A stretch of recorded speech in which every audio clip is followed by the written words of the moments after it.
서소희, 이렇게 긴장하고 있으면 안 되지. 좀 풀어야 해. 군대에서는 융통성이 필요해. 너무 원칙만 고집하면 힘들어져. 이런 예쁜 얼굴로 왜 그렇게 차갑게 굴어? 장군의 딸이라는 꼬리표를 떼고 싶었던 신임 여군 장교. 하지만 그 신분이 오히려 가해자의 표적이 되었습니다. 오늘의 이야기 시작합니다. 그 전에 잠깐 구독과 좋아요 눌러주시면 복 받으실 거예요. 밤 10시 간부 사무실에는 형광등 불빛만이 차갑게 남아 있었습니다. 저는 책상 앞에 앉아 작전 보고서를 정리하고 있었죠. 펜을 잡은 손끝이 미세하게 떨리는 건 피로 때문만은 아니었어요. 신임 장교로 부임한 지 석 달째, 매일이 전쟁 같았거든요. 완벽해야 해. 속으로 중얼거리며 보고서의 마지막 줄을 검토했습니다. 장군의 딸이라는 꼬리표가 따라다니는 이상 다른 사람들보다 2배는 더 잘해야 했어요. 그래야 실력으로 인정받을 수 있다고 믿었거든요. 아버지의 그늘에서 벗어나 제 자신만의 길을 만들고 싶었습니다. 문득 사무실 문이 열리는 소리가 들렸어요. 고개를 들어 시계를 확인했습니다. 이 시간에 누가 올까 싶었는데 문 앞에 서 있는 건 오강현 대위였어요. 30대 중반의 오강현 대위는 이 부대에서 꽤 영향력 있는 인물이었죠. 평소에도 신임 장교들에게 엄격하기로 유명했습니다. 서소희, 아직도 이래? 오강현 대위가 문을 닫으며 물었어요. 네, 내일 브리핑 자료 점검하고 있었습니다. 정중하게 대답했죠. 하지만 뭔가 이상했어요. 오강현 대위의 시선이 평소와 달랐거든요. 마치 저를 품정하듯 훑어보는 것 같았습니다. 고생이 많네. 그런데 말이야. 오강현 대위가 서서히 제 책상으로 다가왔어요. 요즘 스트레스 많이 받지? 몸을 뒤로 젖혔습니다. 뭔가 불편한 기운이 느껴졌거든요. 괜찮습니다, 대위님. 그때 오강현 대위가 갑자기 제 어깨에 손을 올렸어요. 이렇게 긴장하고 있으면 안 되지. 좀 풀어야 해. 손끝이 어깨에서 목덜미로 천천히 움직였습니다. 온몸에 소름이 돋았어요. 이건 단순한 격려가 아니었습니다. 명백히 선을 넘는 행동이었죠. 대위님, 그만해주세요. 일어서며 말했어요. 뭘 그만하라는 거야? 나는 그냥 후배를 챙겨주는 거잖아. 오강현 대위의 목소리에는 비웃음이 섞여 있었어요. 한 걸음 뒤로 물러났습니다. 심장이 빠르게 뛰기 시작했어요. 죄송하지만 늦었으니 이만 들어가겠습니다. 아직 일이 남았는데? 오강현 대위가 다시 가까이 다가왔어요. 서소희, 군대에서는 상급자와의 관계가 중요하지? 그 순간 확실히 깨달았습니다. 이건 명백한 성추행이었어요. 하지만 상급자 앞에서 어떻게 대응해야 할지 몰랐습니다. 장군의 딸이라는 신분 때문에 더욱 조심스러웠거든요. 대위님, 정말 그만해주세요. 목소리가 떨렸어요. 오강현 대위는 잠시 저를 쳐다보더니 비로소 한 걸음 물러났어요. 예민하네 뭐. 이해 신임 장교니까. 그리고는 아무 일도 없었다는 듯이 사무실을 나갔습니다. 홀로 남은 저는 책상에 주저앉았어요. 손이 너무 떨려서 펜도 제대로 잡을 수 없었습니다. 그날 밤 이후 제 일상은 완전히 달라졌습니다. 오강현 대위의 보복은 다음 날부터 시작됐어요. 아침 조례에서 제출한 보고서가 돌아올 때마다 빨간 펜으로 가득했습니다. 평소라면 통과했을 내용들이 모두 문제가 되기 시작했죠. 서소희, 이게 뭐야? 오강현 대위가 보고서를 제 책상에 던지듯 놓았습니다. 다시 써. 보고서를 살펴봤어요. 문제가 될 만한 부분은 보이지 않았습니다. 오히려 평소보다 더 꼼꼼하게 작성했거든요. 밤늦게까지 3번이나 검토했던 자료였어요. 어느 부분이 문제인지 구체적으로 알려주시면. 전체적으로 엉망이야. 다시 써오라고. 오강현 대위는 차갑게 말하고는 돌아섰습니다. 이런 일이 연속으로 이어졌어요. 똑같은 보고서를 5번이나 다시 썼지만 매번 새로운 트집이 잡혔습니다. 다른 장교들이 보는 앞에서 공개적으로 망신을 당하는 일도 잦아졌죠. 간부 회의에서는 더욱 노골적이었습니다. 서소위는 정말 기본기가 부족하네. 오강현 대위가 모든 간부들 앞에서 말했어요. 이런 식으로는 부대 발전에 도움이 안 될 것 같은데? 동료 장교들의 시선이 따가웠어요. 처음에는 동조하던 사람들도 점점 저를 피하기 시작했습니다. 누구도 오강현 대위와 마찰을 빚고 싶어 하지 않았거든요. 점심시간에도 혼자 식당 구석에 앉게 되었습니다. 옆자리에 앉으려던 후배 장교도 오강현 대위의 시선을 받자 슬그머니 다른 자리로 이동했어요. 그런 시간들이 계속되면서 문득 박선영 선배 생각이 났습니다. 1년 전 이 부대에서 근무하다가 스스로 목숨을 끊은 여군 장교였죠. 당시에는 개인적인 문제라고들 했었는데 지금 생각해보니 뭔가 이상했어요. 선배도 마지막 몇 달 동안 혼자 있는 시간이 많았다고 들었거든요. 선배도 이런 일을 당했던 걸까? 젓가락을 놓고 생각에 잠겼습니다. 그날 오후 용기를 내어 박선영 선배와 친했던 김미영 하사를 찾아갔어요. 김미영 하사는 저를 보자 복잡한 표정을 지었습니다. 뭔가 말하고 싶지만 말할 수 없는 듯한 표정이었어요. 소위님, 무슨 일이세요? 박선영 선배에 대해서 좀 물어보고 싶어서요. 조심스럽게 말했습니다. 김미영 하사의 얼굴이 굳어졌어요. 왜 갑자기 그런 걸? 혹시 선배가 부대에서 어려움을 겪었던 건 아닌가요? 특히 상급자와 관련해서. 김미영 하사는 주위를 둘러보더니 저를 구석진 곳으로 데려갔습니다. 소위님, 정말 알고 싶으신 거예요? 고개를 끄덕이자 김미영 하사는 한숨을 쉬었어요. 선배님이 돌아가시기 전에 저한테 편지를 주셨거든요. 아무에게도 말하지 말라고 하시면서. 그 편지 볼 수 있을까요? 김미영 하사는 한참을 망설이다가 생활관으로 저를 데려갔습니다. 서랍 깊숙한 곳에서 꺼낸 편지지는 이미 빛이 발해 있었어요. 떨리는 손으로 편지를 펼쳤습니다. 편지 내용을 읽어가면서 제 손이 점점 떨렸어요. 박선영 선배도 똑같은 일을 당했었거든요. 성추행, 보복, 고립. 모든 게 지금 제가 겪고 있는 것과 똑같았습니다. 더 이상 견딜 수 없다. 아무도 믿어주지 않는다. 이것이 군대의 현실이라면. 편지의 마지막 부분을 읽고 나서야 모든 걸 이해했어요. 박선영 선배의 죽음은 개인적인 문제가 아니었습니다. 구조적인 문제였죠. 이제 알겠어. 편지를 접으며 중얼거렸습니다. 선배는 혼자였구나. 하지만 저는 달랐어요. 더 이상 참지 않기로 결심했습니다.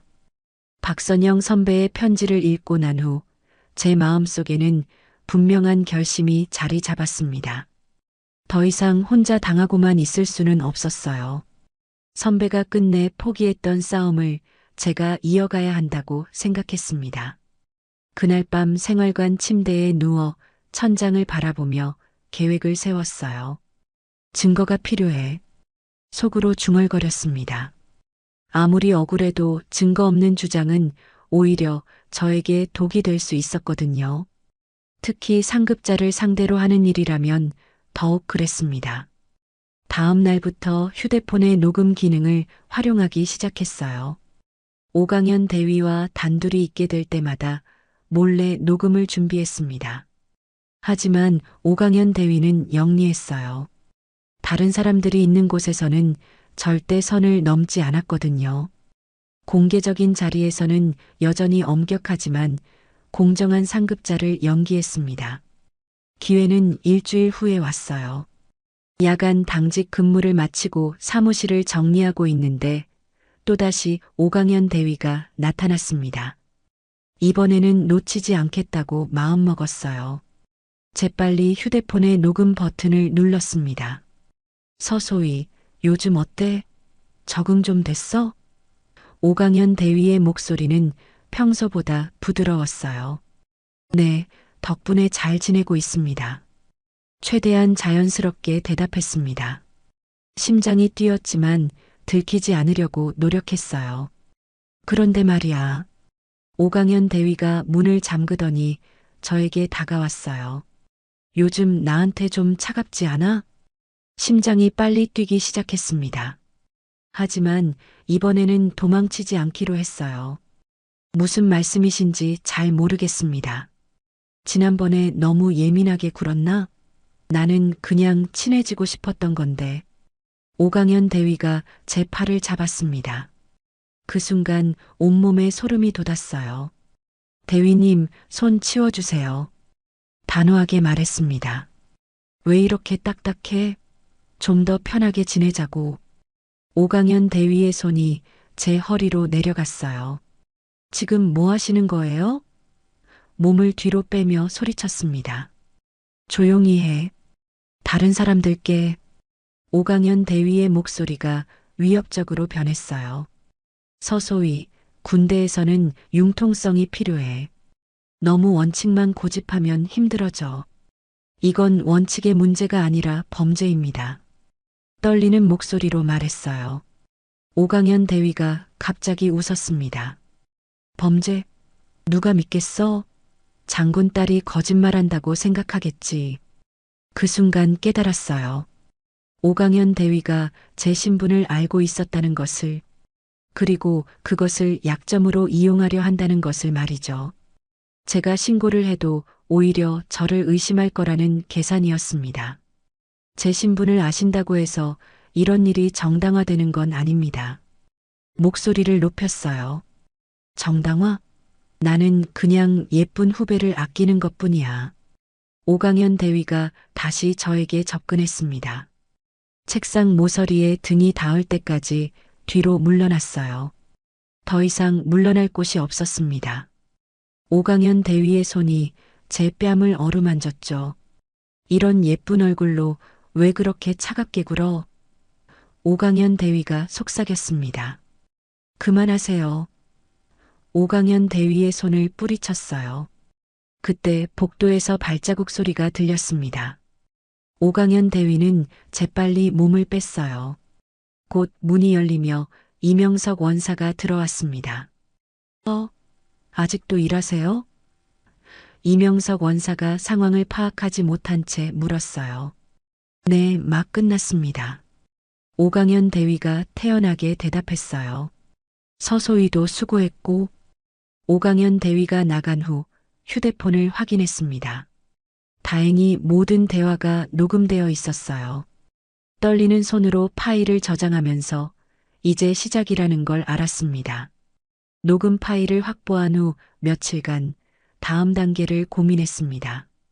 누구에게 이 사실을 알려야 할지, 어떤 절차를 밟아야 할지 막막했어요. 하지만 오강현 대위의 감시는 더욱 교묘해졌습니다. 마치 제가 뭔가 준비하고 있다는 걸 눈치챈 듯 했어요.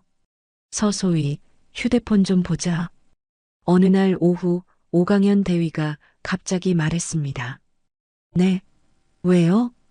당황하며 물었어요. 심장이 급격히 뛰기 시작했습니다. 보안 점검이야. 요즘 정보 유출 사건이 많아서 말이지. 오강현 대위의 눈빛이 의심스러웠어요. 분명히 뭔가 알고 있는 것 같았습니다. 등에 식은땀이 흘렀어요. 녹음 파일이 발각되면 모든 게 끝날 수도 있었거든요. 개인 휴대폰까지 점검해야 하나요? 규정이니까 어쩔 수 없지. 다른 사람들도 다 했어. 오강현 대위가 손을 내밀었습니다. 거짓말이라는 걸 알았지만 거부할 수 없었어요. 어쩔 수 없이 휴대폰을 건넸습니다. 오강현 대위는 꼼꼼히 파일들을 뒤지기 시작했어요.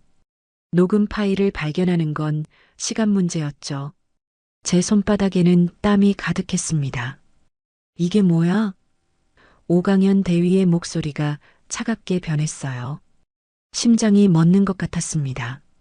오강현 대위가 녹음 파일을 재생하기 시작했어요.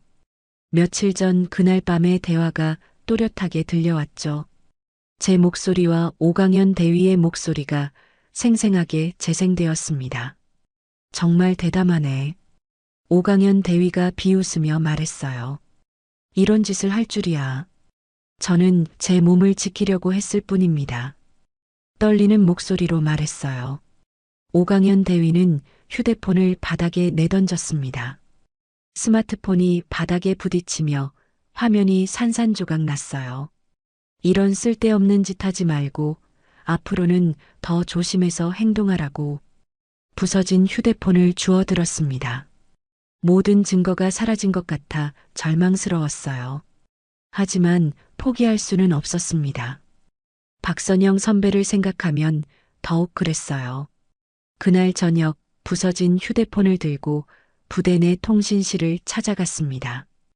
이명석 원사가 야간 근무를 서고 있었어요. 평소에도 친절했던 원사님이었지만 이런 일을 털어놓기에는 망설여졌습니다. 원사님, 혹시 이거 복구할 수 있을까요? 조심스럽게 물었어요. 이명석 원사는 휴대폰을 살펴보더니 고개를 끄덕였습니다. 화면만 깨진 것 같은데 데이터는 살릴 수 있을 거예요. 그런데 어떻게 이렇게 됐어요? 잠시 망설이다가 결심했어요. 더 이상 혼자서는 안 된다고 생각했습니다. 원사님, 제가 말씀드리는 걸 믿어주실 수 있나요? 무슨 일인데요? 그동안 겪었던 일들을 이명석 원사에게 털어놓았습니다. 오강현 대위의 성추행, 지속적인 보복, 그리고 녹음 파일까지 모든 걸 말하고 나니 마음이 조금 가벼워졌어요. 이명석 원사의 표정이 점점 굳어져 갔습니다. 정말 그런 일이 있었다고요? 이명석 원사가 놀란 듯 물었어요. 네, 그래서 증거를 남기려고 했는데 부서진 휴대폰을 보며 말했어요. 이명석 원사는 한참을 생각하더니 결심한 듯 말했습니다. 일단 데이터부터 복구해보죠. 다행히 메모리 카드는 멀쩡한 것 같으니까. 20분 정도 지나자 이명석 원사가 엄지를 치켜 세웠어요. 됐습니다. 파일들이 다 살아났어요. 안도의 한숨을 쉬었습니다. 녹음 파일이 고스란히 복구된 걸 확인하고 나서야 비로소 마음이 놓였어요. 이제 다시 희망이 생겼습니다. 소희님, 이명석 원사가 진지한 표정으로 말했어요. 이 일을 혼자 해결하려고 하지 마세요. 도움이 필요하면 언제든 말씀하시고요. 원사님, 감사합니다. 눈에 눈물이 고였어요. 처음으로 제 편이 되어주는 사람을 만난 것 같았거든요. 하지만 아직 모르고 있었습니다. 며칠 후 제 아버지가 이 부대의 새로운 사단장으로 부임하게 될 것이라는 사실을 말이죠. 월요일 아침 부대 전체가 술렁였습니다.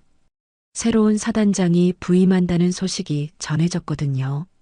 저는 조례에 참석하면서도 저만의 싸움에 집중하고 있었어요. 복구된 녹음 파일을 어떻게 활용할지 고민하느라 다른 일에는 신경 쓸 여유가 없었습니다. 전 부대원은 사단장 부임식에 참석하라.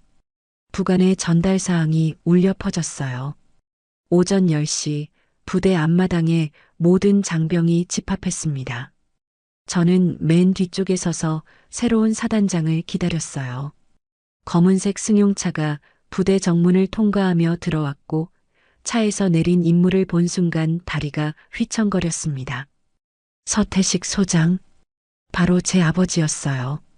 이럴 수가. 속으로 중얼거렸습니다.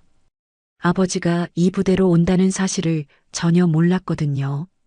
아버지와는 제가 군에 입대한 후로 거의 연락을 하지 않았습니다. 서로 군인으로서 독립적으로 생활하기로 약속했었거든요. 하지만 지금 이 순간 복잡한 감정이 밀려왔어요.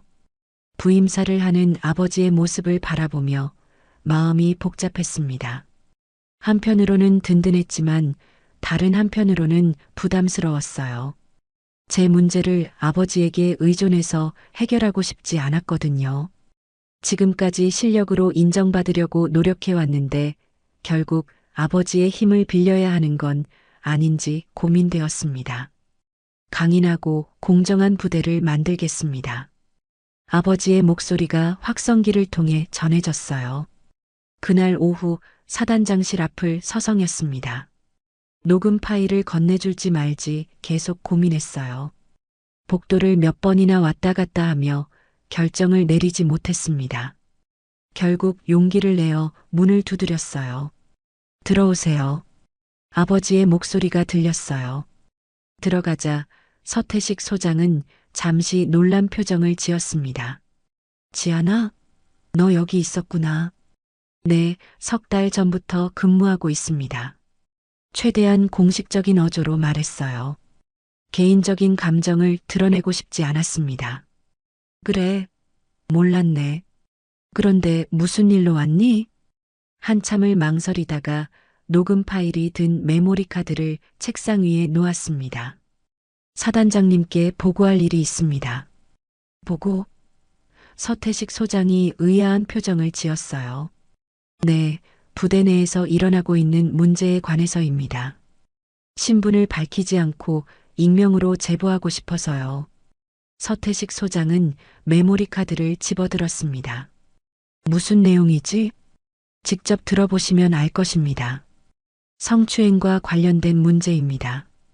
아버지의 표정이 순간 굳어졌어요. 성추행?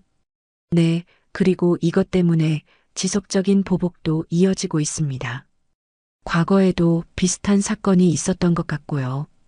서태식 소장은 컴퓨터에 메모리 카드를 연결했습니다. 녹음 파일이 재생되기 시작했어요. 오강현 대위의 목소리와 제 목소리가 선명하게 들렸습니다. 대위님, 손 치워주세요. 왜 이렇게 딱딱해? 좀 더 편하게 지내자고. 지금 뭐 하시는 거예요? 아버지의 얼굴이 점점 딱딱해졌어요. 녹음을 다 듣고 나서 서태식 소장은 한참 동안 말이 없었습니다. 그 침묵이 길게 느껴졌어요. 이 목소리, 피해자가 누구지? 아버지가 조심스럽게 물었어요. 잠시 망설이다가 대답했습니다. 저입니다, 아버지. 서태식 소장의 눈이 커졌어요. 뭐라고? 죄송합니다. 처음에는 제 힘으로 해결하려고 했는데 목소리가 떨렸어요. 아버지는 자리에서 일어나 저에게 다가왔습니다. 지아나, 왜 진작 말하지 않았니? 저 혼자 해결할 수 있다고 생각했어요. 그리고 아버지 덕분이라는 말 듣기 싫었거든요. 서태식 소장은 제 어깨에 손을 올렸어요. 이건 내 잘못이 아니야. 그리고 이건 개인의 문제가 아니라 조직의 문제다. 정말 처리해 주실 거예요? 당연하지. 이런 일은 절대 용납할 수 없어. 아버지의 목소리에는 분노가 섞여 있었어요. 처음으로 마음이 놓였습니다. 더 이상 혼자가 아니라는 안도감이 밀려왔거든요. 이틀 후 사단장실 앞에서 긴장한 채 서 있었습니다. 아버지가 오강현 대위를 불러서 직접 대질하겠다고 했거든요. 복도 끝에서 오강현 대위가 걸어오는 모습이 보였어요. 평소와 달리 그의 표정에는 불안함이 어려 있었습니다. 무슨 일로 사단장이 자신을 부르는지 짐작하지 못하는 듯 했어요. 서소희도 들어와. 서태식 소장의 목소리가 들렸어요. 깊게 숨을 들이쉬고 사단장실 문을 열었습니다. 오강현 대위는 이미 사단장 앞에 서 있었어요. 저를 보자 그의 눈빛이 순간 흔들렸습니다. 뭔가 이상하다는 걸 눈치챈 듯 했죠. 앉으세요. 서태식 소장이 차분하게 말했어요. 오강현 대위는 여전히 상황을 파악하지 못한 듯 했습니다. 사단장님, 무슨 일로 저를 부르셨는지. 오 대위. 서태식 소장이 책상 위에 녹음기를 가리켰어요. 이것부터 들어보죠. 녹음 파일이 재생되기 시작했습니다. 며칠 전 사무실에서 있었던 일이 생생하게 되살아났어요. 오강현 대위의 얼굴이 점점 하얗게 변해갔습니다. 제 목소리와 오강현 대위의 목소리가 선명하게 들려왔죠. 대위님, 손 치워주세요. 왜 이렇게 딱딱해? 좀 더 편하게 지내자고. 조용히 해. 다른 사람들께. 녹음이 끝나자 사단장실 안은 정적에 휩싸였습니다. 오강현 대위는 입을 벌린 채 아무 말도 하지 못했어요. 얼굴에서 모든 혈색이 사라진 것 같았습니다. 설명해 보세요. 서태식 소장의 목소리가 얼음처럼 차갑게 들렸어요. 이건 오강현 대위가 더듬거리며 말을 시작했습니다. 사단장님, 이건 오해입니다. 저는 그냥 오해? 서태식 소장이 일어섰어요. 이 명백한 증거 앞에서 오해라고 하십니까? 오강현 대위의 시선이 저에게로 향했습니다. 그제야 뭔가 이상하다는 걸 완전히 눈치챈 듯 했어요. 서소희, 설마 당신이? 네, 제가 신고했습니다. 똑똑히 말했어요. 더 이상 참을 수 없었거든요. 당신이 누구 딸인지 아시면서도 오강현 대위가 험악한 표정을 지었어요. 그 순간 서태식 소장의 표정이 더욱 굳어졌습니다. 내 딸인 걸 알고도 그런 짓을 했다는 말입니까? 오강현 대위는 그제야 자신이 실수했다는 걸 깨달았어요. 사단장의 딸이라는 걸 알고도 성추행을 했다는 사실이 만천하에 드러난 것입니다. 그의 마지막 변명거리마저 사라져버렸죠. 사단장님. 오강현 대위가 무릎을 꿇으려 했어요. 일어서세요. 서태식 소장이 단호하게 말했습니다. 지금부터 오 대위는 직무정지입니다. 그리고 군사법원에 회부될 것입니다. 사단장님, 제발. 오강현 대위의 목소리가 떨렸어요. 제발은 피해자에게 해야 할 말입니다. 서태식 소장이 저를 바라보았어요. 지아나, 할 말 있으면 해. 오강현 대위를 똑바로 바라보았습니다. 대위님, 저뿐만 아니라 다른 피해자들도 있을 거예요. 박선영 선배처럼 말이죠. 오강현 대위의 얼굴이 더욱 창백해졌어요. 박선영의 이름이 나오자 완전히 당황한 듯 했습니다. 모든 게 연결되고 있다는 걸 깨달은 것 같았어요. 박선영 중위 사건도 다시 조사하겠습니다. 서태식 소장이 말했어요. 모든 진실이 밝혀질 것입니다.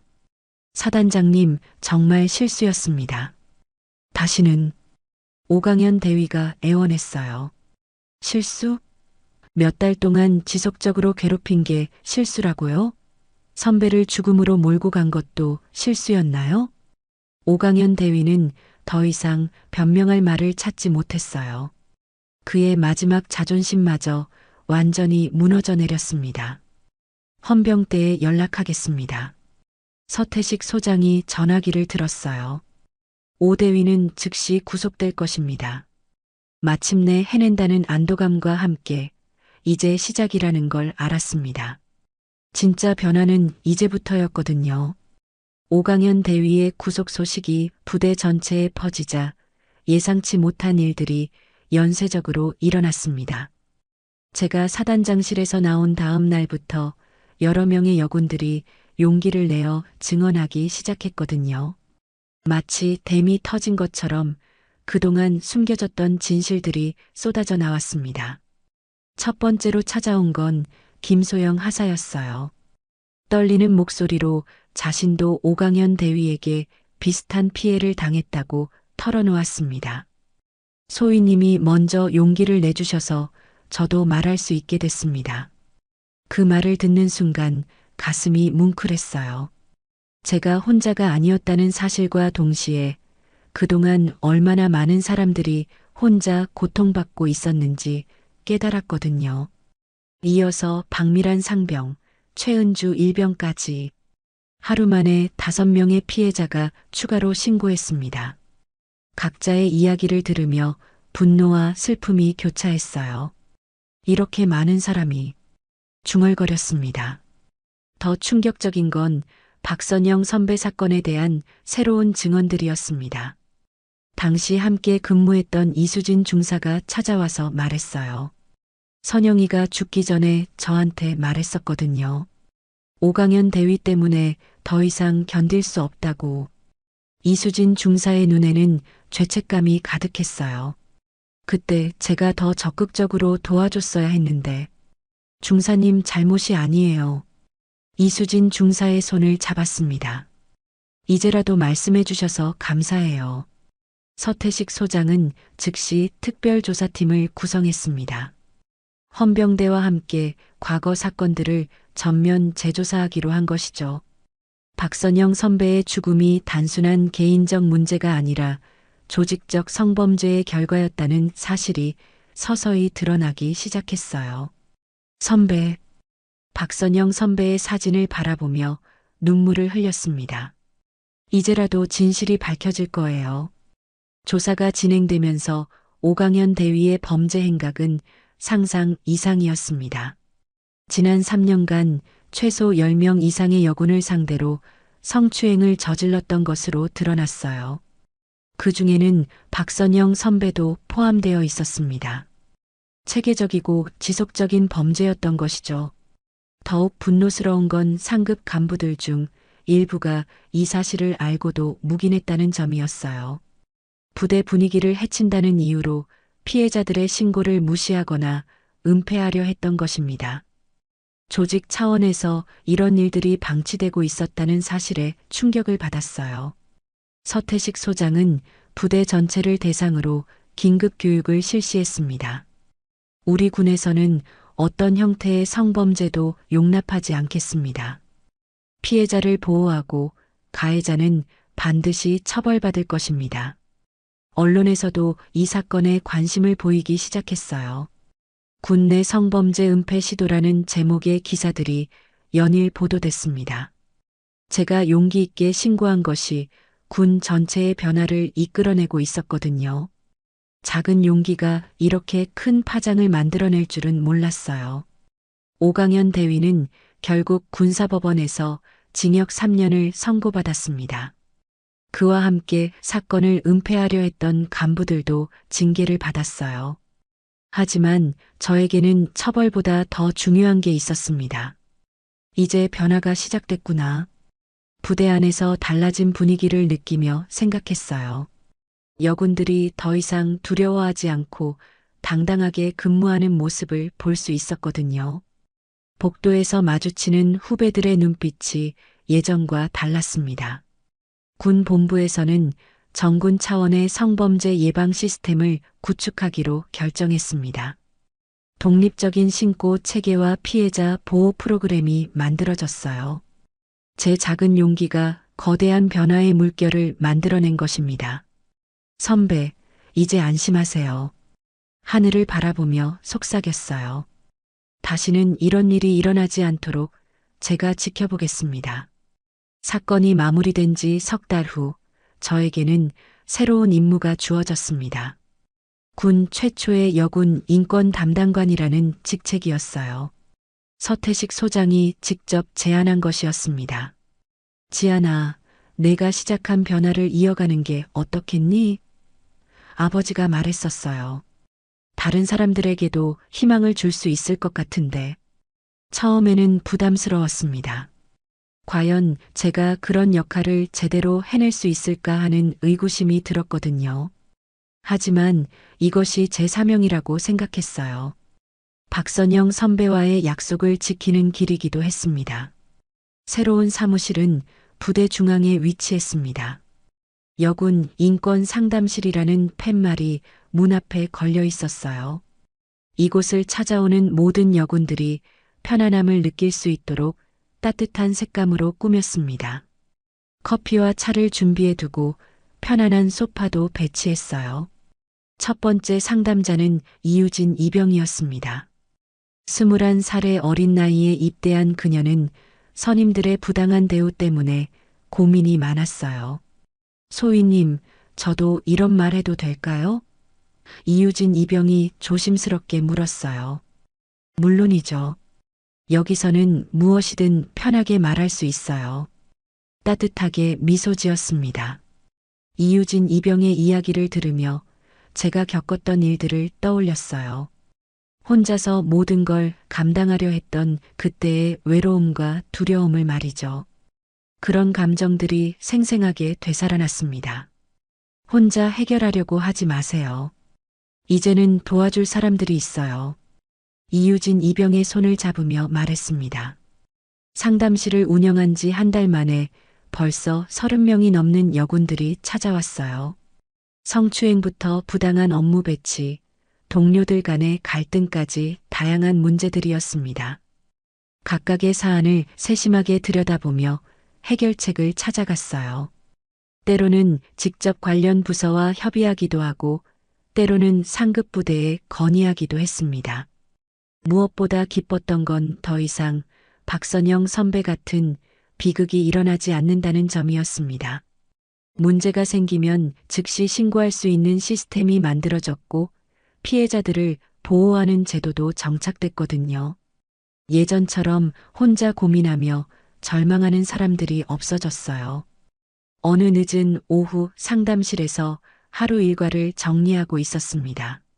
문득 창밖으로 여군들이 당당하게 걸어가는 모습이 보였어요. 더 이상 주눅 들거나 두려워하지 않는 그들의 모습에서 진정한 변화를 느낄 수 있었습니다. 선배에게 인사드리고 와야겠어. 혼잣말하며 일어났습니다. 주말 박선영 선배의 묘소를 찾았어요. 깨끗하게 관리된 묘비 앞에 꽃을 놓고 무릎을 꿇었습니다. 선배, 약속 지켰어요. 목소리가 떨렸어요. 이제 후배들은 선배처럼 혼자 고통받지 않을 거예요. 바람이 불어와 머리카락을 흩날렸습니다. 마치 박선영 선배가 대답하는 것 같았어요. 처음에는 복수하고 싶었어요. 하지만 이제 알겠어요. 진짜 중요한 건 앞으로 이런 일이 다시 일어나지 않게 하는 거였어요. 계속 말했습니다. 묘소를 떠나면서 휴대폰을 확인했어요. 상담실로 온 문자 메시지가 여러 통 있었습니다. 도움이 필요한 후배들의 연락이었죠. 선배, 저 이제 진짜 군인이 된 것 같아요. 뒤돌아보며 마지막 인사를 했습니다. 제 신념으로 싸우는 군인 말이에요. 부대로 돌아가는 길에 생각했어요. 정의는 혼자서 이룰 수 있는 게 아니라는 것을, 용기 있는 한 사람의 목소리가 시작이 되고 그것이 다른 사람들에게 전해져야 진정한 변화가 일어난다는 것을 말이죠. 이제 제 사무실은 희망의 상징이 되었습니다. 어둠 속에서 길을 잃은 사람들에게 빛을 비춰주는 곳이 된 것이죠. 그리고 저는 그 빛을 더욱 밝게 만들어가고 있었습니다. 정의는 단호함 위에 서야 한다는 것. 진짜 군인은 자신의 신념으로 싸우는 자라는 것. 이제 그 진리를 온몸으로 체험하며 살아가고 있었습니다. 오늘도 귀한 시간 내어 끝까지 시청해 주신 구독자 여러분 진심으로 감사드립니다. 오늘의 이야기가 마음을 울렸다면 구독과 좋아요, 댓글 부탁드립니다. 넌 집에서 하는 일이 뭐가 그렇게 힘들다고 이 모양이야? 응, 남편 밥 한 끼 제대로 차려주는 게 그렇게 어려워? 그래, 너 같은 년이 뭘 알겠어. 집에서 빈둥거리기만 하는 주제에. 남편에게 맞고 살던 50대 주부, 알고 보니 전직 특전사였다면? 평범한 주부로 살아가던 어느 날 남편 재혼의 폭언과 폭력이 도를 넘어서자 소영은 20년 넘게 봉인해둔 옷장 깊숙한 곳에서 낡은 상자를 꺼냅니다. 그 안에는 군번줄과 군복, 그리고 당당했던 과거의 자신이 담긴 사진들이 들어있었죠. 소영아, 너는 강한 사람이야. 절대 굽히지 마. 옛 선임의 말이 떠오르는 순간 그녀 안에서 잠들어 있던 무언가가 깨어나기 시작합니다. 과연 그녀는 어떻게 자신의 삶을 되찾아갈까요? 오늘의 이야기 시작합니다. 그 전에 잠깐 구독과 좋아요 눌러주시면 복 받으실 거예요. 매일 아침 6시 반 알람이 울리기 전에 먼저 눈을 뜹니다. 25년 동안 몸에 밴 습관이죠. 재혼이 일어나기 전에 모든 준비를 마쳐야 합니다. 아침밥, 도시락, 그리고 재훈이 좋아하는 커피까지 모든 게 완벽해야 하거든요. 거울 앞에 선 제 모습을 봅니다. 52의 나이치곤 관리가 잘 된 편이라고 사람들은 말하지만 저는 그저 평범한 아줌마일 뿐입니다. 특별할 것 없는 주부. 그게 지금의 정소영이죠. 하지만 이 거울 너머 어딘가에는 다른 제가 있었습니다. 군복을 입고 당당하게 서 있던 그 모습이요. 여보, 아침 차려줬어? 재훈의 목소리가 침실에서 들려옵니다. 투덜거리는 톤이 벌써부터 오늘 하루를 예고하는 것 같습니다. 저는 재빨리 식탁을 정리하고 그의 앞에 아침을 내놓습니다. 국이 싱겁네. 소금 좀 넣어. 감사하단 말은 없습니다. 늘 그렇듯이 뭔가 부족하다는 말만 있을 뿐이죠. 저는 조용히 소금을 가져다 드립니다. 말대답하면 더 복잡해지거든요. 오늘 회사에서 회식이 있어. 늦을 것 같으니까 저녁은 알아서 먹어. 재훈은 신문을 펼치며 무심하게 말합니다. 회식이라고 하지만 저는 압니다. 요즘 자주 늦는 이유가 회식 때문만은 아니라는 걸요. 향수 냄새, 머리카락에 묻어오는 다른 샴푸 향, 그리고 갑자기 늘어난 야근. 모든 게 예전과 달라졌습니다. 알겠어요. 저는 그저 고개만 끄덕입니다. 따져 묻는다고 달라질 건 없으니까요. 재훈은 아침을 다 먹고 일어서면서 저를 힐끔 봅니다. 집안일이나 제대로 해. 어제 청소 엉망으로 했더라. 가슴이 답답해집니다. 어제 청소를 얼마나 꼼꼼히 했는데요. 하지만 저는 아무 말도 하지 않습니다. 그냥 죄송해요라고 중얼거릴 뿐입니다. 재훈이 나간 후 집안은 조용해집니다. 이 정적이 저에겐 유일한 휴식 시간이죠. 설거지를 하면서 창밖을 바라봅니다. 이웃집 아주머니가 화분에 물을 주고 있습니다. 평범한 일상의 한 조각이죠. 문득 서랍 깊숙한 곳에 있는 군번줄이 떠오릅니다. 20년도 더 된 그 물건. 한때는 제 자부심이었던 그것들이 지금은 먼지만 쌓여 있겠죠. 그때의 저는 강했습니다. 아무도 함부로 대할 수 없는 사람이었어요. 하지만 지금은 어떤가요? 한마디 제대로 못하고 숨죽이며 사는 이 모습이 진짜 제가 맞나 싶습니다. 오후에는 마트에 갑니다. 재훈이 좋아하는 반찬 재료를 사러요. 계산대에서 젊은 여자 점원이 웃으며 말합니다. 어머, 정말 젊어 보이세요. 저희 엄마랑 비슷한 나이인 것 같은데. 고마운 말이지만 씁쓸합니다. 겉모습이 젊다고 해서 제 인생이 젊은 건 아니거든요. 집으로 돌아가는 길, 무거운 장바구니를 들고 걸으며 생각합니다. 언제부터 이렇게 됐을까요? 언제부터 저는 이렇게 작아졌을까요? 이게 뭐야? 이런 걸 반찬이라고 해? 재훈의 목소리가 식탁 위로 날아듭니다. 오늘따라 유독 기분이 안 좋아 보입니다. 회사에서 무슨 일이 있었나 봅니다. 하지만 그 화풀이는 늘 저에게 향하죠. 맛이 없어서 어떻게 먹어? 소금도 제대로 안 쳤나? 저는 같은 반찬을 먹어봤는데 평소와 다를 게 없었습니다. 하지만 재훈이 그렇다고 하니 뭔가 잘못된 걸까요? 아니면 그냥 트집을 잡고 싶은 걸까요? 죄송해요. 다시 만들어 드릴게요. 다시 만들어? 시간이 얼마나 걸리는데? 나 배고픈데. 재훈은 젓가락을 탁 내려놓으며 화를 냅니다. 그 소리에 제 가슴이 덜컥 내려앉습니다. 이럴 때마다 어떻게 해야 할지 모르겠습니다. 뭘 해도 화를 내시니까요. 그냥 이거라도 드세요. 아니면 라면이라도 끓여드릴까요? 라면? 남편한테 라면을 먹이겠다고? 너는 정말? 그때 재훈의 손이 번개처럼 날아왔습니다.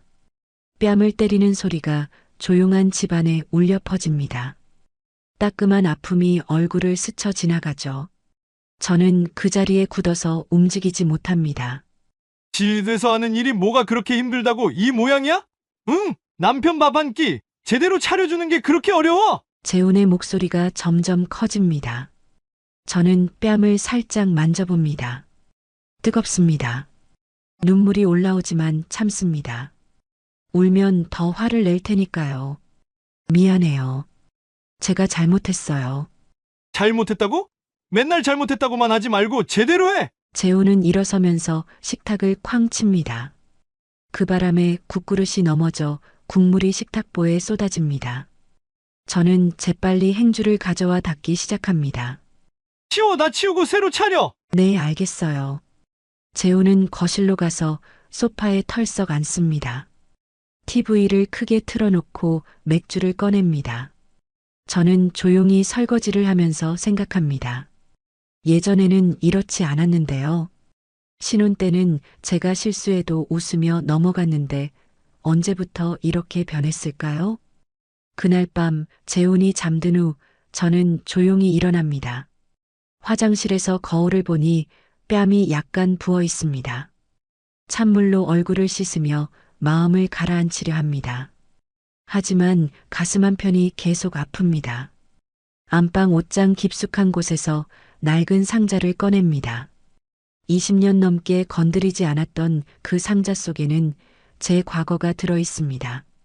군번줄, 낡은 군복, 그리고 몇 장의 사진들. 특전사 시절에 저는 당당했습니다. 누구도 함부로 할 수 없는 사람이었죠. 사진 속의 저는 지금과 너무 달라 보입니다. 눈빛부터 다릅니다.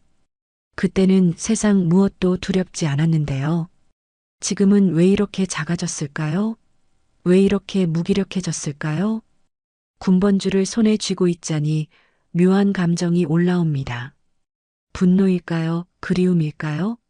아니면 후회일까요? 이 모든 감정이 뒤섞여 가슴을 조입니다. 소영아, 너는 강한 사람이야. 절대 굽히지 마. 옛날 부대 선임이 했던 말이 떠오릅니다. 그때는 그 말이 당연하다고 생각했는데요. 지금은 어떻게 된 걸까요? 언제부터 이렇게 굽히고 살게 된 걸까요? 상자를 다시 덮고 옷장에 넣습니다. 하지만 뭔가 달라진 것 같습니다. 오늘 밤 뭔가 제 안에서 깨어나기 시작한 것 같아요. 다음 날 아침 뺨에 붓기는 거의 가라앉았습니다. 하지만 마음속 상처는 그대로입니다. 재훈은 아무 일 없었다는 듯 평소와 같이 아침을 먹고 출근했습니다. 사과는 당연히 없었죠. 오늘 저녁에 친구들이랑 술 마시고 올 거야! 늦을 테니까 기다리지 말고 자! 문을 나서며 던진 말입니다. 친구들이라고 하지만 저는 의심스럽습니다. 요즘 재훈의 행동이 예전과 너무 다르거든요.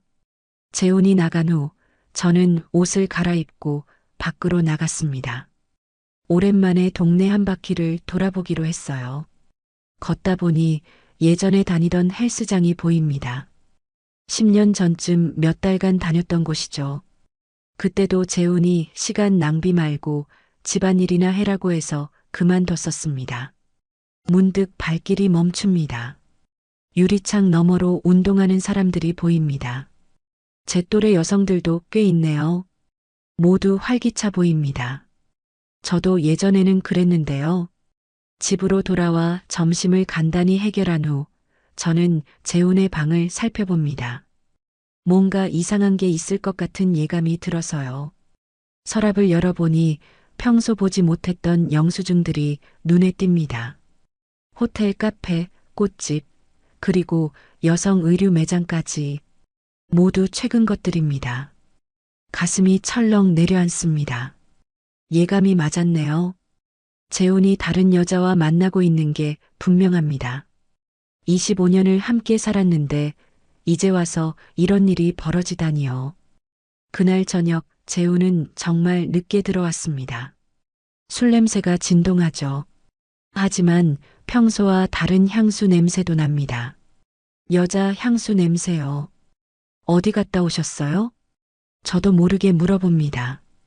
평소라면 그냥 넘어갔을 텐데요. 친구들이랑 술 마셨다고 했잖아. 왜? 자꾸 캐묻고 그래? 재훈의 대답이 퉁명스럽습니다. 거짓말하는 사람 특유의 어투죠. 그냥 궁금해서요. 많이 드셨나 봐요. 응. 많이 마셨어. 그러니까 시끄럽게 하지 말고. 재우는 침실로 들어가며 문을 쾅 닫습니다. 저는 거실에 혼자 남아 생각에 잠깁니다. 이제 어떻게 해야 할까요? 계속 모른 척하고 살아야 할까요? 며칠 후, 저는 작은 변화를 시작했습니다. 재훈이 출근한 후 가벼운 운동을 하기 시작한 거예요. 집 앞 공원에서 스트레칭을 하고 조깅도 조금씩 했습니다. 몸이 예전만큼 따라주지는 않지만 그래도 뭔가 달라지는 게 느껴집니다. 특전사 시절 배웠던 기본 동작들도 조금씩 연습해 봅니다. 몸은 기억하고 있었어요. 비록 둔해졌지만 그때의 감각이 서서히 돌아오는 것 같습니다. 어느 날 우연히 재훈의 휴대폰을 보게 되었습니다. 화면에 문자가 와 있었는데 발신자 이름이 미선이었어요. 내용은 오늘 만날 수 있어요? 였습니다. 손이 떨립니다. 확실해졌네요. 재훈이 바람을 피우고 있다는 게요. 그것도 꽤 진지하게 말입니다. 제가 집에서 얻어맞고 있는 동안 다른 여자와 달콤한 시간을 보내고 있었던 거죠. 그날 밤 재훈은 또 늦는다고 연락했습니다. 저는 혼자 저녁을 먹으며 생각했어요. 이대로 계속 당하고만 살 수는 없다고요. 뭔가 해야 한다고요. 거울 앞에 선 제 모습을 봅니다. 예전보다 조금 달라진 것 같아요. 운동을 시작한 지 얼마 안 됐는데도 자세가 좀 더 꼿꼿해진 것 같습니다. 그리고 눈빛도 예전과 다른 것 같고요. 정소영, 이제 그만 참고 살지 마. 거울 속 제게 말합니다. 이제는 행동할 때가 온 것 같습니다. 재훈의 행동 패턴을 파악하는 건 생각보다 어렵지 않았습니다. 20년 넘게 함께 살다 보니 그의 습관을 모두 알고 있거든요. 매주 화요일과 금요일, 그리고 주말 중 하루. 이때 재훈은 야근이나 친구 만남이라는 핑계로 늦게 들어옵니다. 저는 조용히 준비를 시작했습니다. 재훈이 출근한 후 그의 서류들을 살펴봤어요. 회사 관련 서류, 통장, 그리고 각종 계약서들. 특전사 시절 배웠던 정보 수집 기술이 이런 데서 쓰일 줄은 몰랐습니다. 놀라운 사실들이 하나씩 드러났습니다. 재훈이 회사 돈을 빼돌린 흔적이 있었어요. 큰 금액은 아니지만 분명히 문제가 될 만한 수준입니다. 그리고 세금 신고서에도 빠뜨린 소득이 있었죠. 이걸로 충분하겠네. 저는 혼잣말을 중얼거리며 서류들을 복사해뒀습니다. 재훈이 절대 모르게 말이죠.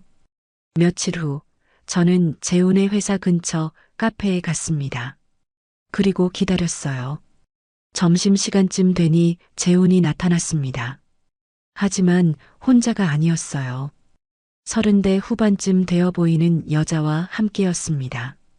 미선이라는 여자의 정체를 파악하는 것도 어렵지 않았습니다. 재훈과 같은 회사 후배였어요. 이혼한 지 2년 정도 된 싱글맘이죠. 아이 하나를 키우며 살고 있었습니다. 저는 며칠 더 관찰했습니다. 재훈과 미선이 자주 만나는 호텔 카페, 그들이 함께 가는 식당들, 심지어 미선의 집까지 모든 정보를 수집했어요. 이제 시작할 때가 됐군. 저는 계획을 세우기 시작했습니다. 재훈을 한 번에 무너뜨릴 수 있는 완벽한 계획을요. 첫 번째 단계는 재훈의 회사에 익명으로 제보하는 것이었습니다. 그의 비자금 조성과 세금 탈루에 대한 정보를 정리해서 회사 감사실에 보냈어요. 물론 추적당하지 않게 조심스럽게 했습니다.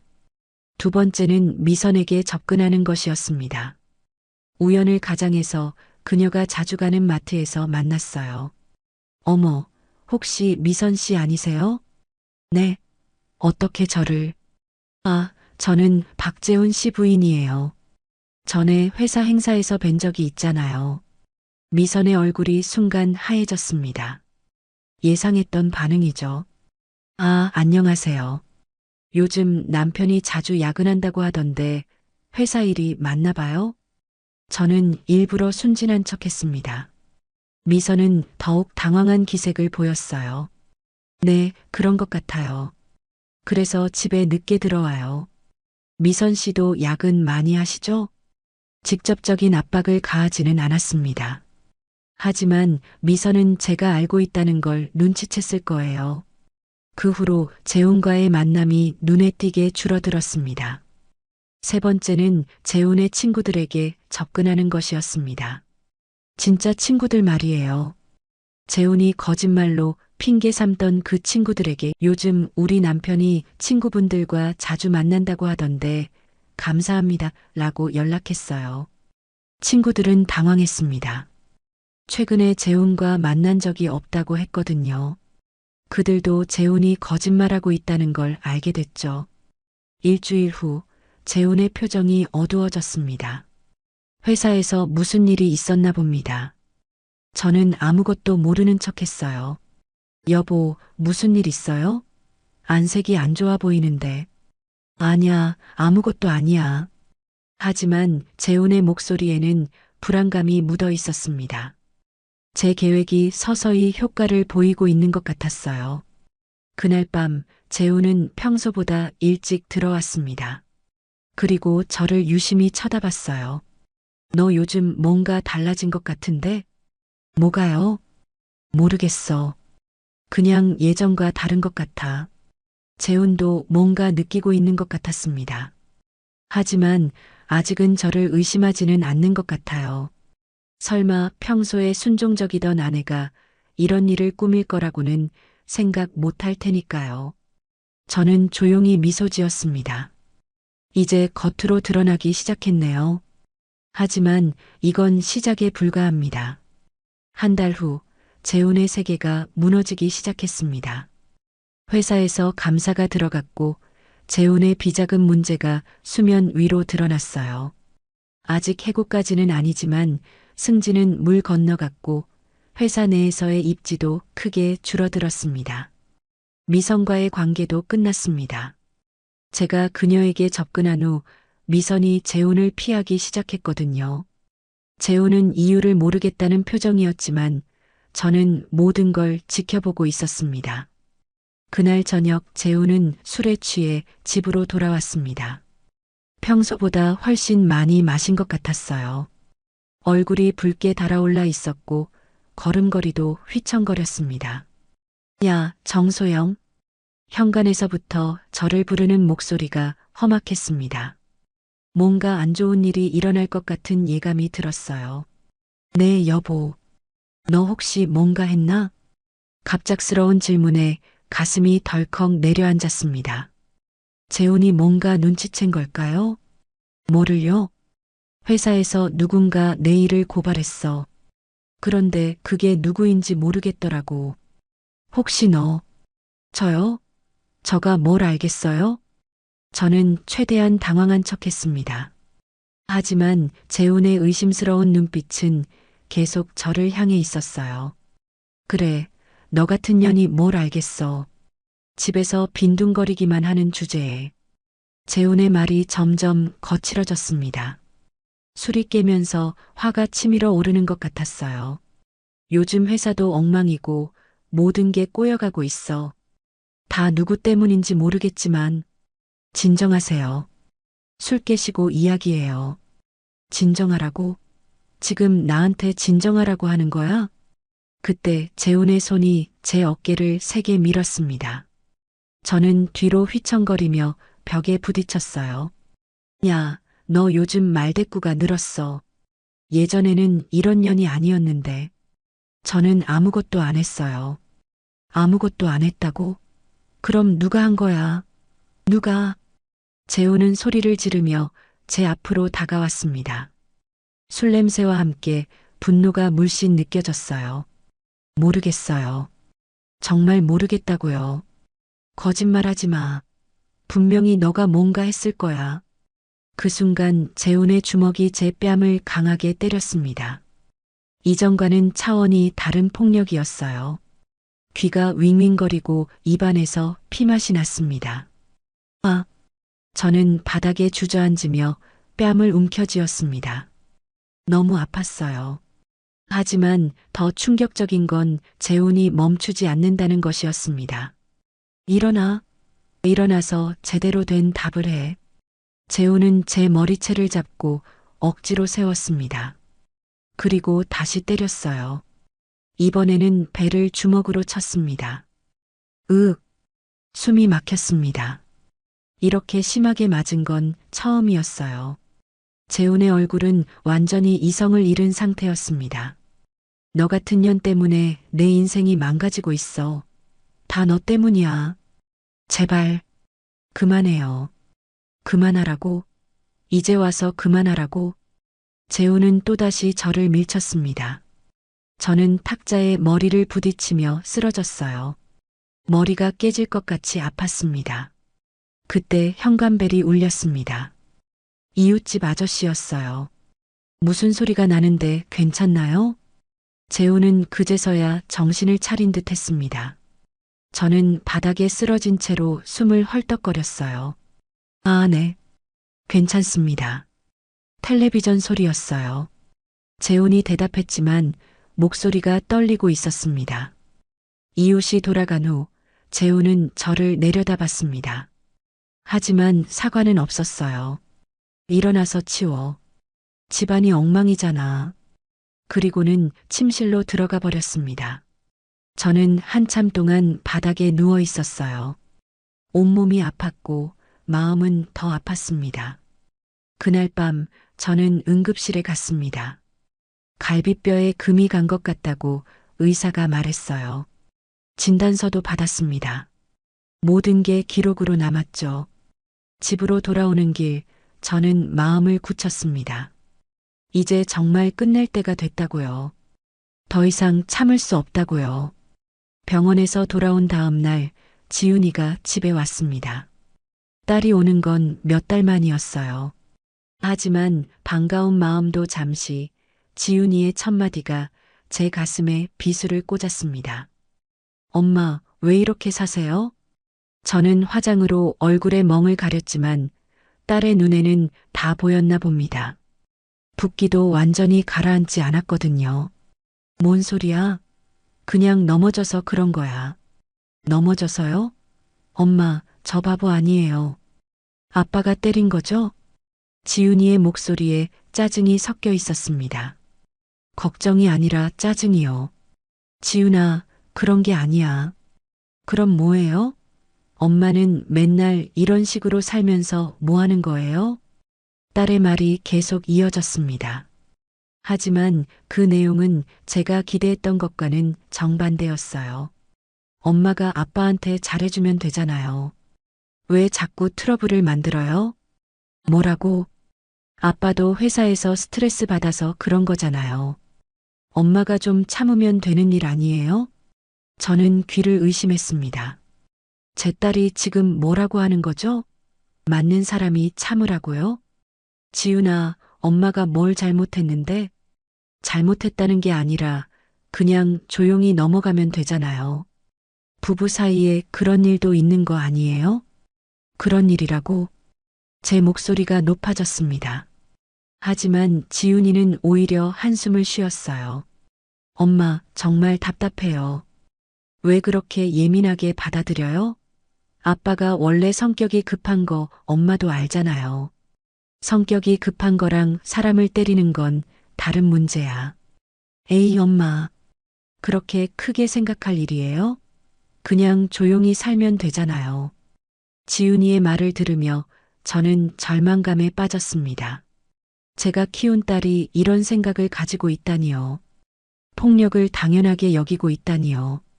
지훈아, 엄마는 지금 정말 힘들어. 힘들면 더더욱 조용히 하셔야죠. 왜 자꾸 문제를 크게 만들어요? 이혼할 것도 아니면서. 이혼? 설마 이혼 생각하시는 거 아니죠? 엄마 나이에 이혼하면 어떻게 살아요? 그냥 참고 사세요. 지훈이는 마치 이게 당연한 이야기인 양 말했습니다. 저는 더 이상 할 말이 없었어요. 엄마, 저도 바빠요. 그냥 아빠한테 잘해드리고 조용히 사세요. 괜히 말썽 피우지 마시고. 지훈이는 그렇게 말하고는 집을 나가버렸습니다. 저는 혼자 남아 눈물을 흘렸어요. 딸마저 저를 외면하다니요. 그날 저녁 재훈은 평소보다 일찍 들어왔습니다. 그리고 저를 보더니 의외의 말을 했어요. 어제는 내가 너무 그랬나? 사과인 걸까요? 하지만 진짜 사과는 아니었습니다. 요즘 회사 일로 스트레스가 심해서 그랬어. 너도 이해해줘. 이해해달라고요? 사람을 때려놓고 이해해달라고요? 여보, 저는 지훈이가 왔다 갔다면서 뭐라고 하던? 재훈이 말을 끊었습니다. 지훈이가 뭐라고 했는지 궁금한 모양이었어요. 별말 안 했어요. 그럼 됐고, 앞으로는 조용히 살자. 서로 스트레스 주지 말고 조용히 살자고요? 결국 제가 참으라는 이야기네요. 딸도 그렇게 말했고 이제 재훈도 그렇게 말하고 있습니다. 그날 밤 저는 옛날 동료에게 전화를 걸었습니다. 김상사였어요. 특전사 시절 함께 근무했던 선배였죠. 소영아, 정말 오랜만이다. 어떻게 지내? 상사님, 안녕하세요. 갑자기 연락드려서 죄송해요. 뭔 소리야? 언제든 연락해. 그런데 목소리가 안 좋은데 무슨 일 있나? 저는 모든 걸 털어놨습니다. 재훈의 폭력, 외도, 그리고 오늘 딸이 한 말까지. 김 상사는 끝까지 들어주었어요. 소영아, 넌 언제부터 이렇게 작아졌냐? 상사님, 예전에 너는 그런 사람이 아니었는데 당당하고 강했잖아. 지금은 달라요. 나이도 있고 갈 곳도 없고 그게 다 핑계야. 너는 아직도 그때의 정소영이야. 잊었을 뿐이지. 김 상사의 말이 가슴에 와 닿았습니다. 도움이 필요하면 언제든 연락해. 내가 도와줄 수 있는 건 뭐든 하마. 전화를 끊고 나서 저는 오랫동안 생각했습니다. 정말 이대로 계속 살아야 할까요? 딸이 말한 대로 그냥 참고 살아야 할까요? 아니에요. 이제는 정말 끝낼 때가 됐습니다.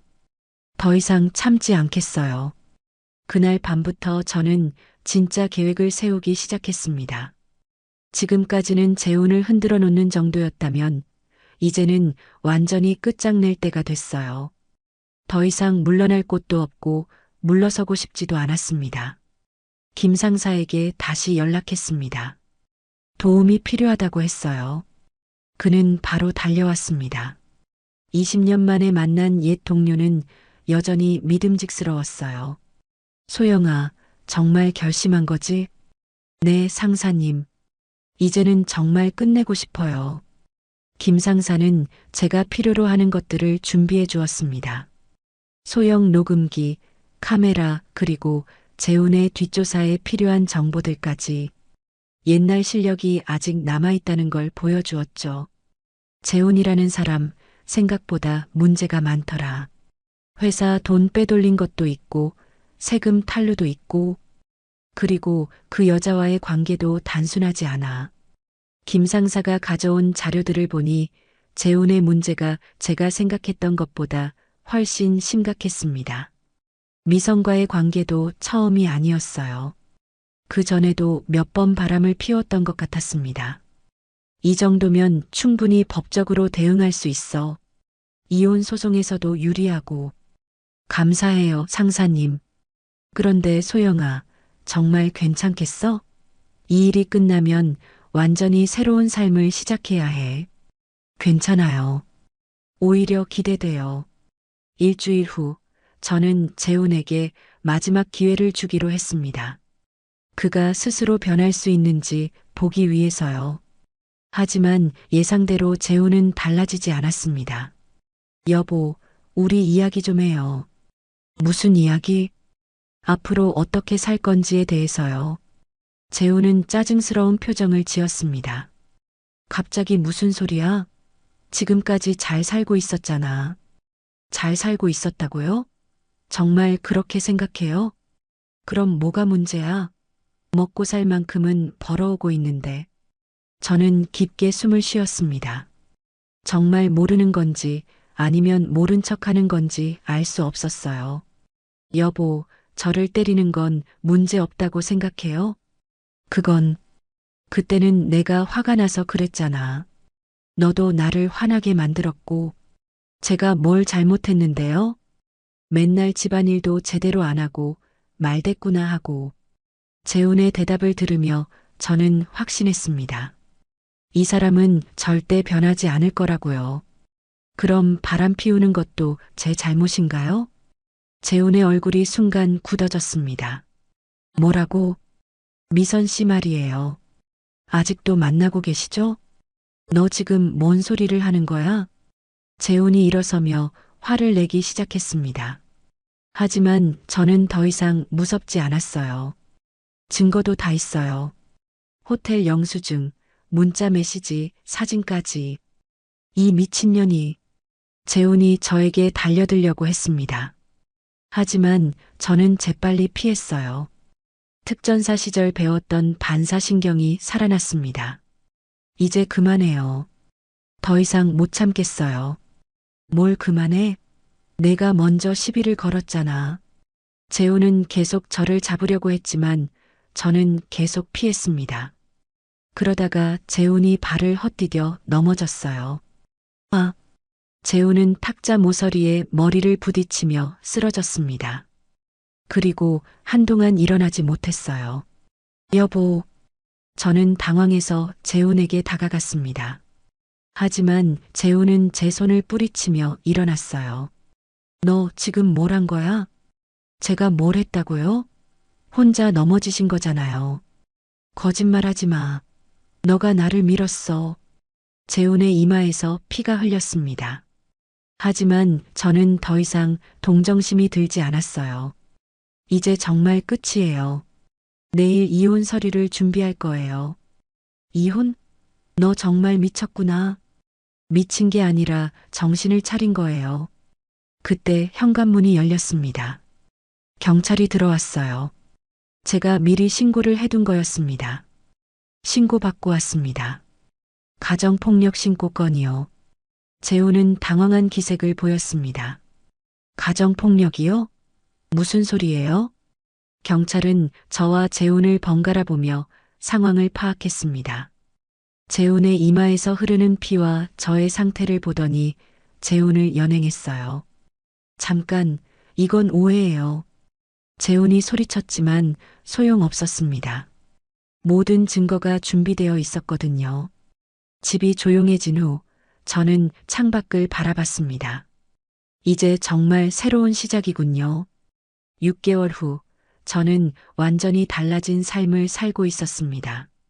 재훈과의 이혼은 생각보다 순조롭게 진행됐어요. 그의 외도와 가정폭력 그리고 회사 비자금 문제까지 모든 증거가 명확했거든요. 재훈은 결국 회사에서도 해고됐고 벌금형까지 받았습니다. 저는 작은 상가를 임대해서 여성자립교육센터를 열었습니다. 가정폭력 피해자들을 위한 상담과 자립교육을 하는 곳이죠. 이혼 위자료와 제가 모아둔 돈으로 시작한 작은 공간이었지만 뜻깊은 일이었어요. 선생님, 정말 고마워요. 덕분에 용기를 낼 수 있었어요. 오늘도 한 분이 감사 인사를 하며 돌아가셨습니다. 40대 중반의 여성분이었는데 남편의 폭력에 시달리다가 저를 찾아왔었어요.